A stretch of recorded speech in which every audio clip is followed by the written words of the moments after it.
Delo z ljudmi mi je bilo od nekdaj v veselje.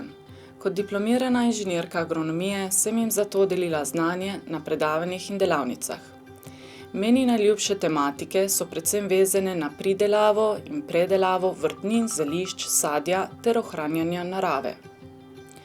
Ljudska univerza Ajdovščina me je usmerila na temeljno usposabljanje za mentorja študijskih krožkov na Andragoškem centru Slovenije in kot mentorica študijskih krožkov na Gočah pri Vipavi sem se naučila, kaj je ključna vloga mentorja študijskih krožkov.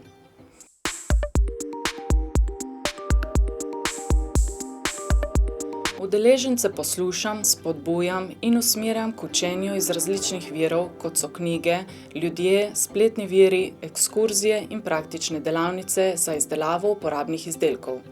Spodbujam radovednost in sodelovanje ter izmenjavo znanja med vsemi udeleženci. Skušam biti nekakšna gonilna sila krožka, skrbim za organizacijo dela in ga sproti prilagajam različnim potrebam ter značilnostim ljudi iz različnih skupin, starejši, mlajši, brezposelni, zaposleni, manj ali bolj izobraženi.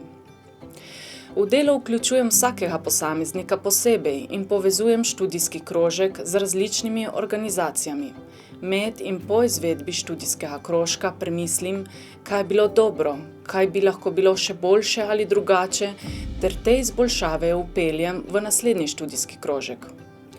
V okolje širimo sporočilo o pomenu učenja in poudarjamo, da se učenje odvija skozi celotno življenje.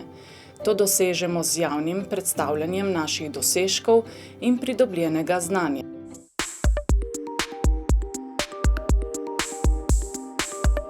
Najlepša in izpopolnjujoča srečanja z udeleženci v okviru študijskega krožka so tista, kjer večina udeležencev aktivno sodeluje in se vsi učimo.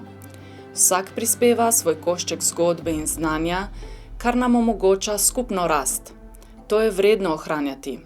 Rezultati dela študijskih krožkov so pogosto neverjetni, tako za posameznike kot za okolje. Zato se zahvaljujem financerjem, Andragoškemu centru Slovenije in drugim ustanovam, ki omogočajo delo in razvoj študijskih krožkov v Sloveniji ter nadaljnje izobraževanje mentorjev.